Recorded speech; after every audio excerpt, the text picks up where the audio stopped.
Oke, assalamualaikum warahmatullahi wabarakatuh. Kembali lagi bersama saya Sandy Alpagari di Matan Kari Channel.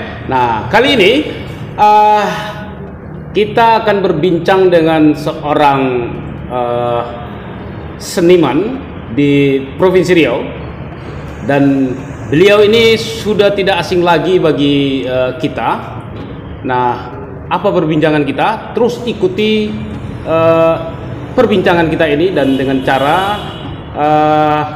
selalu di subscribe channel kita Matan Kari Channel, di share, di like, dan jangan lupa di komen jika ada yang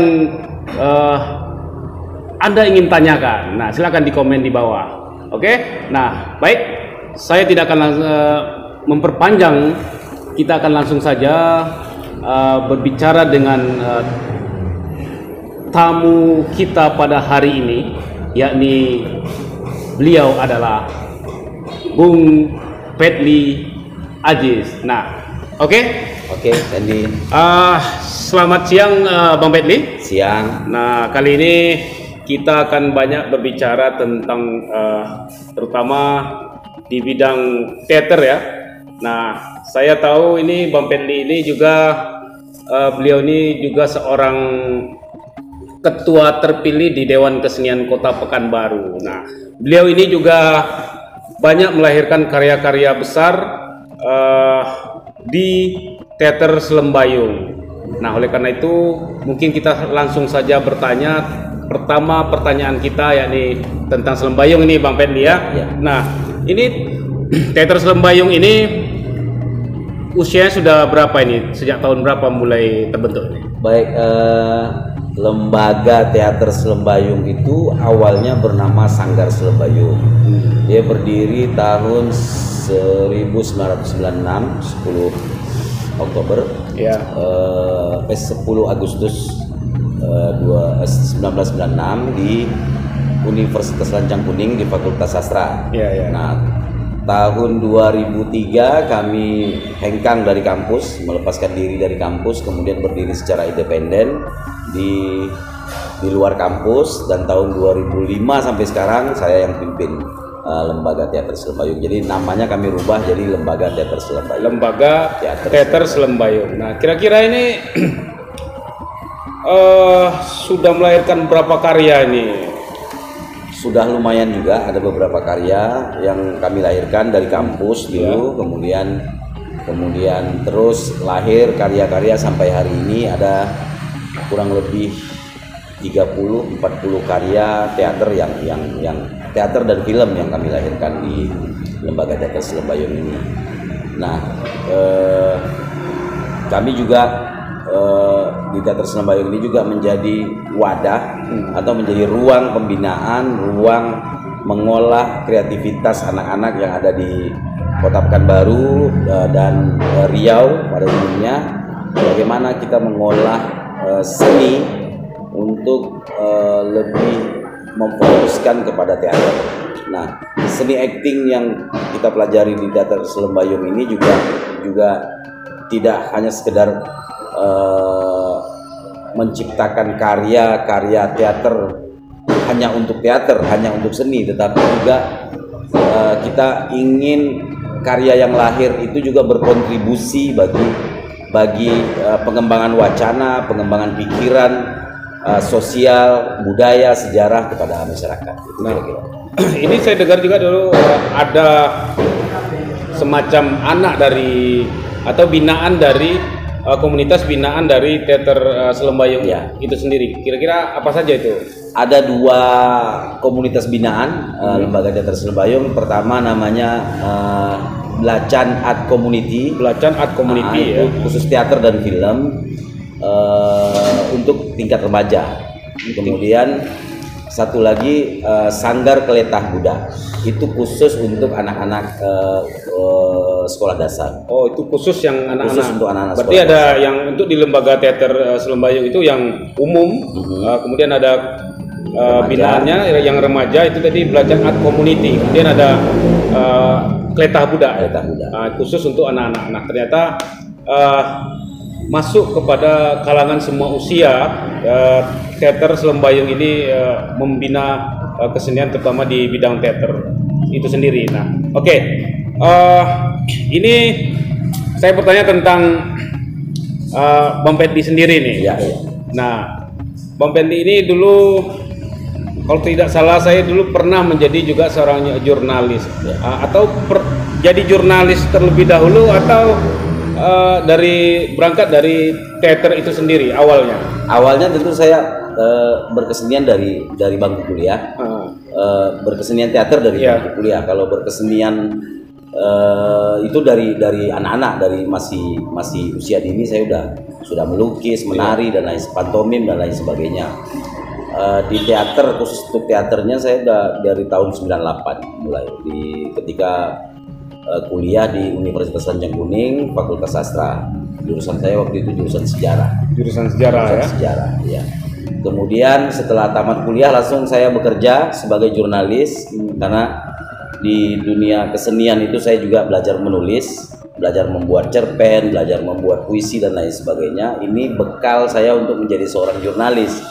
Nah, saya pernah bekerja di salah satu media di media mainstream, media koran di Riau Pos selama kurang lebih 15 tahun. Oh, 15 tahun. Dan saya baru saja resign tahun 2020 dari Riau Pos, tapi sekarang masih tetap menggeluti dunia jurnalis di beberapa media online yang saya bantu untuk membantu kawan-kawan di media online. Berarti memang istilahnya walaupun sudah resign tapi dunia jurnalis itu juga tidak bisa hilang juga dari diri Bang Pendi sendiri ya. Dan karya-karya yang lahir juga dari hasil riset-riset yang saya lakukan, riset-riset jurnalis awalnya.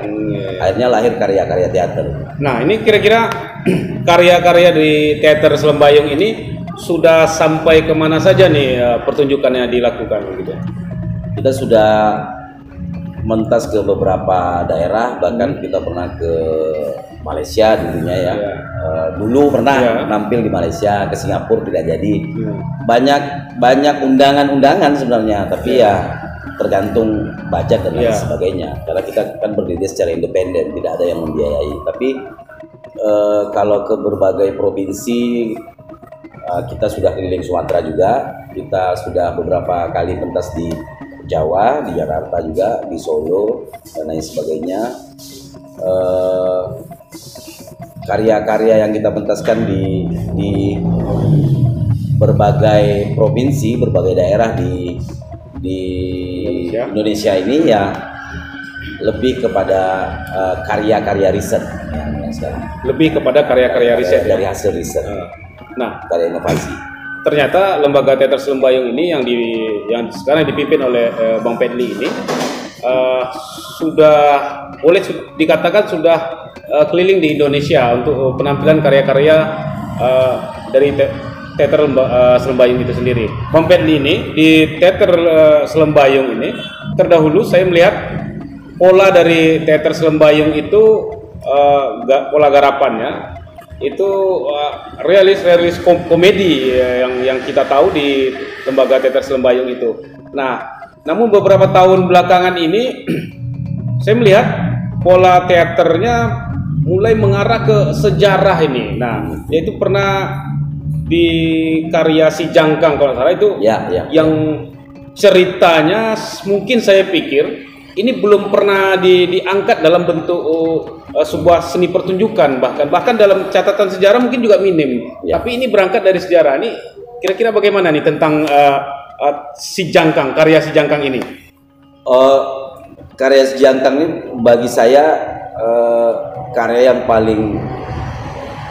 paling rumit dan paling menarik untuk terus menjadi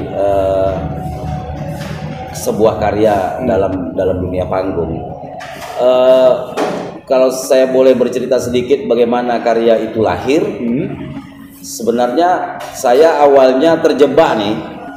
Iya, saya terjebak oleh kawan-kawan di Yayasan Matankari. Itu ada Amirullah Sarudin, ada Sahrul Ramadan, termasuk Sandy juga nih.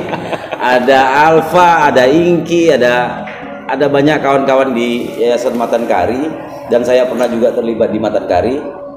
Saya terjebak nih, tahun 2013 saya terjebak masuk ke dunia yang saya sendiri tak paham di dunia apa itu awalnya. Nah, saya dibawa kawan-kawan ini jalan ke situs sejarah, situs yang luar biasa, candi yang luar biasa di Riau, itu Candi Muara Takus. Saya dibawa ke sana, kemudian itu menjadi titik awal saya menjadi memang merasakan saya ini memang kecil, dan saya merasakan bahwa saya ini tidak ada apa-apanya ketika saya berangkat main ke Muara Takus itu. Dan ketika mendengarkan cerita-cerita dari ahli waris Kedatuan Mutakui itu, Om Kuimi, kemudian almarhum Datuk Ramli, Nenek Datuk Raja Dubalai, kemudian ada Datuk Raja Dubalai selanjutnya Pak Nasrul, dan datuk-datuk yang lain di sana itu, ketika mereka bercerita tentang sejarah, kalau saya awalnya mengatakan itu mitologi, saya merasa ini dunia apa? Dunia yang diceritakan itu saya sendiri merasa terjebak dalam dunia film, animasi yang hari ini animasi seperti Harry Potter, kemudian Lord of the Ring, kemudian legenda-legenda tua, legenda-legenda lama yang ketika dianimasikan sangat luar biasa. Ada datuk yang begini, ada datuk yang begitu, sejarah bagaimana berdirinya candi ini luar biasa sekali. Dan ini menjadi titik awal saya berpikir teater saya harus, karya-karya saya harus menjadi karya-karya yang berangkat dari keresahan dan karya yang berangkat dari batang terendam itu, mengangkat batang terendam untuk diangkat ke permukaan. Sama seperti kerja saya sebagai jurnalis, bagaimana mengangkat batang terendam itu menjadi informasi baru, menjadi sesuatu yang sangat dipentingkan oleh masyarakat hari ini. Ternyata banyak hal yang tersimpan di negeri ini yang orang sendiri tak tahu. Saya waktu itu berusia sudah masuk di 40 tahun baru tahu itu luar biasa sekali. Tentang peristiwa atau tentang Candi Muara Takus itu sendiri. Bahkan dari kecil kita coba tahu Candi Muara Takus itu adanya di Jambi. Iya. Sementara candi itu di kita, di rumah kita. Ternyata di Riau sendiri dan itu di Kampar. Nah, di rumah kita, di rumah kita. 13 Koto Kampar. Tapi selama ini kita tahu dari buku-buku sejarah dan lain sebagainya, Candi Muara Takus di Jambi. Iya. Ternyata yang di Jambi itu kan Candi Muara Jambi. Iya. Ada informasi-informasi kesalahan-kesalahan itu coba kita luruskan ke tengah-tengah masyarakat. Kemudian bagaimana kita menyampaikan wacana ini, menyampaikan informasi ini loh kita punya. Ini sejarah ini kita yang punya. Kok kita nggak tahu? Kok kita nggak ngerti? Nah, memang itu betul itu yang dikatakan Bang Pendi itu. Sangat sedikit sekali yang tahu tentang Muara Takus yang ada di Kampar itu di Riau, Provinsi Riau sekarang. Mungkin inilah salah satu mungkin Bang Pendi tertarik untuk mengangkat cerita-cerita sejarah itu ke dalam sebuah pertunjukan teater. Nah, kira-kira dari bahasanya yang terjebak tadi itu di dalam bersama kawan-kawan di Yayasan Matankari. Nah, ini kira-kira berapa lama prosesnya di dalam keterjebakan itu sehingga muncul ide atau tertarik untuk menggarap sebuah garapan dengan judul Si Jangkang tadi itu? Oke. Pertama saya mau bilang apa yang dikerjakan oleh kawan-kawan Matankari dulu. Iya. Apa yang dikerjakan Matankari itu kerja gila sebenarnya. Kerja gila artinya gini. Dia mau mengangkat sesuatu, dia mau membesarkan sesuatu, dia mau memunculkan kembali sejarah lama itu, tapi dengan duit sendiri. Iya. Dengan pola sendiri, dengan cara sendiri. Nah, saya kan ikut di dalam itu. Ya, akhirnya kita kan kalau mau ke Muara Takus tetean kan. Dengan kawan-kawan Matankari tetean, kita rental mobil, kita begini, nanti uang makannya semuanya pakai uang sendiri, pakai tenaga sendiri, pakai pikiran sendiri. Bagaimana kita berusaha untuk mengangkat ini. Nah, di dalam perjalanan itu sebulan tuh bisa 2, 3, bisa sampai 4 kali ke Muara Takus itu bolak-balik dengan rental mobil, dengan biaya-biaya yang lain sebagainya itu. Akhirnya lahir pikiran-pikiran bagaimana kalau ini diangkat ke panggung. Kalau cerita-cerita yang peristiwa-peristiwa masa lalu itu diangkat ke panggung, sama seperti cerita-cerita yang lain kan yang diangkat ke panggung seperti yang dilakukan oleh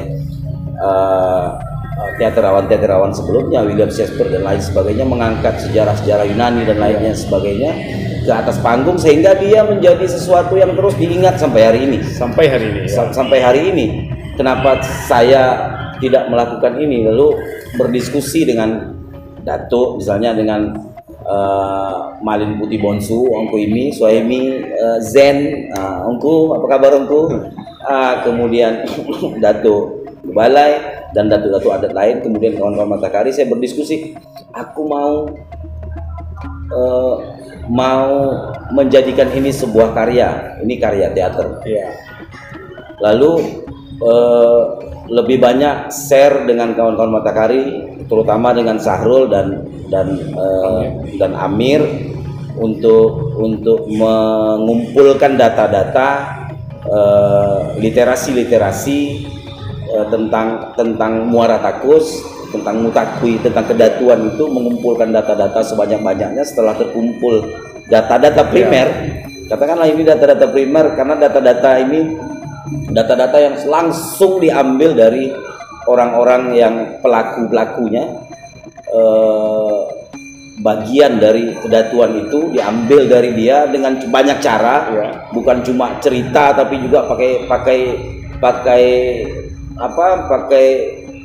gaib-gaibnya juga, ada juga pakai gaib-gaibnya, pakai bagaimana trans, kemudian lahir petatah petitih inspirasi petatah petitih masa lalu yang muncul dari kepala Ongku Imi, dari Sahrul, dari Amir dan lain sebagainya itu saya catat. Jadi sepanjang proses itu saya jadi notulen nih.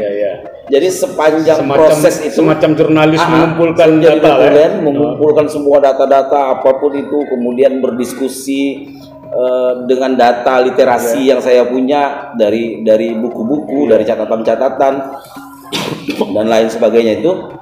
Kemudian semuanya saya combine, semuanya saya olah menjadi sebuah teks drama, menjadi teks naskah drama. Kemudian dalam prosesnya hampir lebih 2 tahun baru saya berani mulai menggarap karya Si Jangkang. Si Jangkang saya buat itu Si Jangkang dalam kurung Negara yang Hilang. Negara yang Hilang. Negara yang Hilang. Mirip-mirip kayak Atlantis yang hilang gitu kan. Ceritanya. Ternyata banyak sekali yang saya nggak tahu, banyak sekali saya yang nggak paham. Kemudian ini melahirkan juga spirit kepada saya sebagai pengkarya, bukan cuma saya sebagai orang teater, tapi saya sebagai orang Kampar gitu. Sebagai anak jati Kampar gitu. Saya di Gunung Sailan, orang tua saya di Gunung Sailan.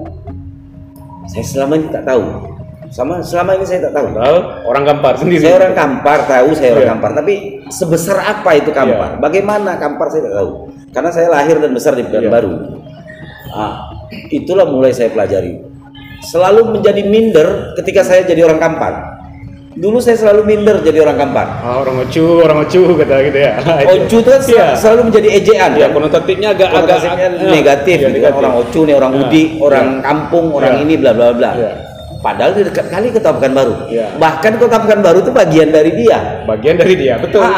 Dia yang memberikan hadiah kepada provinsi ini, kota nih. Ini ambil kau lah Pekanbaru nih. Jadikanlah ibu kota provinsi.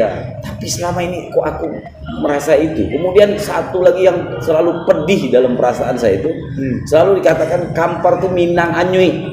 Bahasanya ya. Oh, itu pedih betul loh. Itu memang paling pedih. Betul. Minang Anyuy gitu kan. Ternyata ketika saya datang ke Muaratakus, bolak-balik dengan kawan-kawan Matahari itu berdiskusi dengan datuk-datuk itu, kemudian saya diajak bukan cuma cerita-cerita doang. Saya diajak untuk mengikuti berbagai acara-acara adat ya. Baik itu di Muaratakus, di kampung-kampung yang lain, sampai ke Kotolowe, di Payakumbu di 50 Koto itu baru saya sadar di situ besarnya ini Kampar ini. Minanga Tambuan ini sangat besar dan mungkin ini juga salah satu salah satu pikiran saya dulu negara-negara atau dulu negeri-negeri yang hebat itu yang hari ini karena terlalu jauh masa jayanya terlalu jauh, hari ini tak diperhitungkan sama sekali. Sama seperti batu kereta di Yunani dan lain sebagainya itu yang awal-awal lahirnya peradaban-peradaban di Eropa itu kan hari ini seperti ini hanya menjadi situs-situs sejarah yang dikenal hanya seperti itu, tetapi pada sejarahnya mereka sangat luar biasa. Itu di Yunani spirit itu ternyata ditilik masa dan lain sebagainya ketika dari datuk-datuk yang tak sekolah itu saya sandingkan data-data datuk-datuk banyak yang sekolahnya tidak sampai kuliah katakan itu ya. Kemudian data-data yang dia sampaikan saya sandingkan dengan data literasi beda tipis. Sangat sekali, bahkan datanya sangat tipis sekali. Datuk-datuk ini mengajak kita berdasarkan data yang dia sampaikan. Dia sampaikan secara turun-temurun. Kita diajak ke lokasi, langsung ke lokasinya. Wah, ini aku dalam jebakan yang luar biasa dan jebakan ini sangat positif. Berarti memunculkan spirit aku sebagai orang Kampar. Aku bangga menjadi orang Kampar gitu. Nah, patut itu. Kita bangga jadi orang Kampar bagi orang-orang Kampar sendiri. Nah, memang ini selama proses Bang Pedli di Candi Muaratakus itu tidak hanya sekedar cerita-cerita kosong. Ternyata memang juga dibawa dari cerita apa yang disampaikan langsung ke lokasi yang diceritakan dan itu data-datanya bisa jadi konkret sekali. Nah, sehingga ini memperkuat Bang Pedli untuk menggarap sebuah karya yang judul Si Jangkang tadi. Nah, ini Si Jangkang ini mungkin Bang Pedli bisa ceritakan sedikit tentang cerita Si Jangkang ini, sejarah Si Jangkang ini sendiri gitu. Nah, bagaimana? Penciptaan teks Si Jangkang itu saya mengolahnya menjadi beberapa fase. Tapi disatukan dalam kurang lebih 70-80 menit disatukan menjadi satu kesatuan dalam pertunjukan teater. Masa awal fase bagaimana si Jangkang itu ada, seperti apa mitologi yang lahir pada masa itu ada, kemudian bagaimana penenggelaman pada suatu masa, tenggelamnya seluruh muka bumi ini, kemudian muncul muncul ini Pulau Sumatera, kemudian para datu-datu ini, datu-datu dan nenek-nenek kita itu ada di dalam kapal, atau kapal itu apa namanya, lupa saya nama kapal tuh, nama kapal yang di Kampar apa? Piau itu bukan yang besarnya itu ada di dalam kapal itu. Kemudian di kapal itu akhirnya mereka turun ke tanah setelah banjir surut ya. Namanya Bahtera Pancalang, yang bentuknya mirip seperti rumah Lontia hari ini. Bahtera Pancalang itu ya? Bahtera Pancalang mirip seperti rumah Lontia itu. Di atas kapal itu para nenek-nenek itu berlayar mencari tanah kelahiran, mencari tanah tumpah darahnya yang ditenggelamkan pada satu masa. Kemudian ketika banjir surut mereka turun ke bawah dan mereka kembali memancangkan sejarahnya kembali di tanah kelahiran mereka. Itulah sudah hilang itu ya. Itulah yang dikatakan oleh nenek-nenek datu-datu itu si Jangkang, negeri si Jangkang itu. Nah, saya mulai dari situ.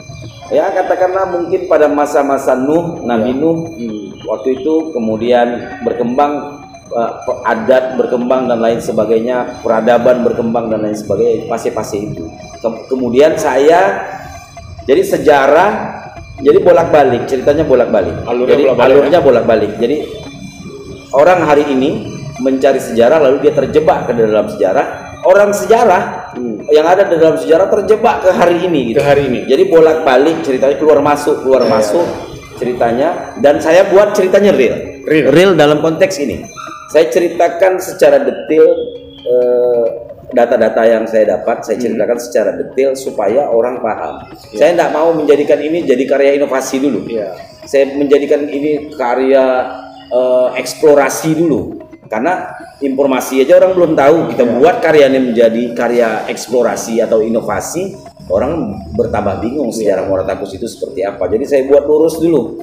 Jadi saya berpikir, saya buat ceritanya seperti Mahabharata, saya buat ceritanya seperti Ramayana, yang dari datu-datu, kemudian dari tokoh-tokoh itu.